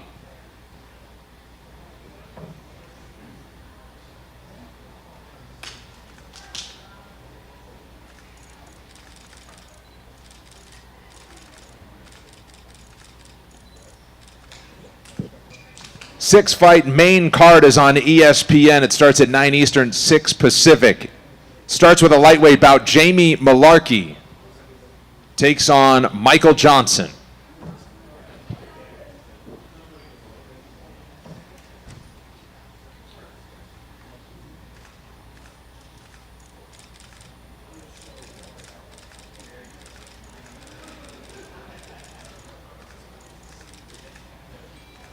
Up next, a women's flyweight matchup. Nina Nunes takes on Cynthia Calvillo.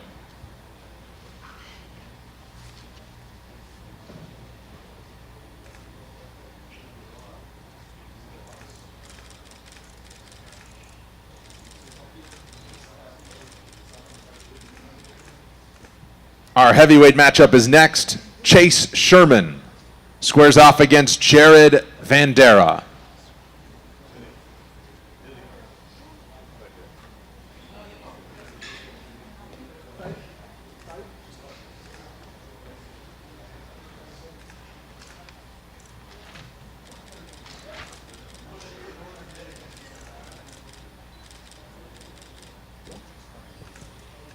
Next up, we're at bantamweight. Saeed Nurmagomedov takes on Douglas Silva de Andrade.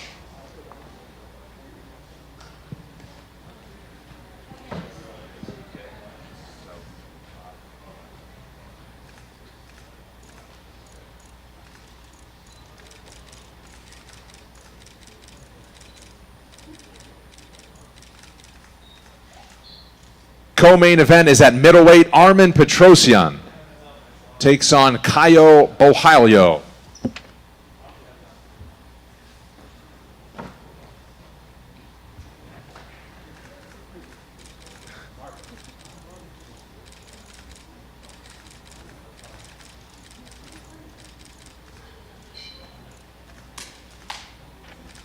And in our main event, at lightweight, 5 rounds or less, 10th ranked Rafael Fiziev takes on the former champion, 7th ranked Rafael dos Anjos.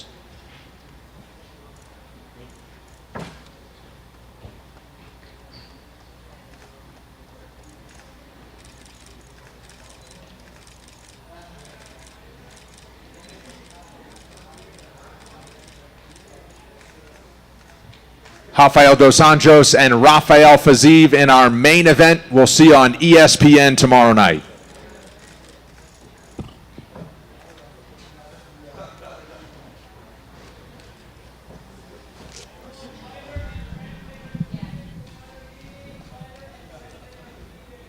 All right, that's a wrap. Some fun face-offs. Appreciate everybody. Seriously, anybody that's here hanging out, watching, very, very much appreciate it. It means the world. And spread the word. We'll see you tomorrow for the fights.